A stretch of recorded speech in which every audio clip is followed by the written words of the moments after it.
sa inyo mga kaibigan, mga kapatid, at sa lahat, sa ating Diyos na makapangyarihan sa lahat at sa buong mundo. Pagpalang umaga sa inyo. Ako po ay may isi-share naman sa inyo isang mutya na napakalupit. Yan, mutyang bakya. Bakya po ito na naging bato, mga kaibigan. Ayan, bakya na naging bato. Napakainam po sa swerte ito sa may mga negosyo po, mga pang negosyo po itong pinapakita po sa inyong mutya. Ibabahagi ko po. Ito po ay napakaganda sa isang babaeng negosyante kung magtatangan nito, no?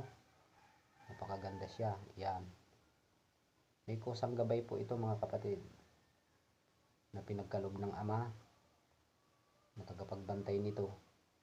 Napakaswerte kung maka-avail po nito, pampaswerte sa mga naniniwala po sa mga pampaswerte. Mutya na galing sa kalikasan. Ayan, mga kapatid, maraming salamat po. Nakita nyo na po, bato na bakya na naging bato. Yan, napakalagas po nito. Magnetic pa po ito, mga kapatid, magnetic.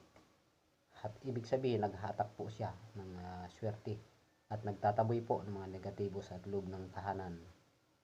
Ayan. Okay po, mga kapatid, maraming salamat po. Sa number ko po, 0966-506-8821. Yun po ang number ko. PM lang po sa may magnais po nito, mga kapatid ko. Sige po, maraming salamat po. Good morning ulit sa inyo lahat.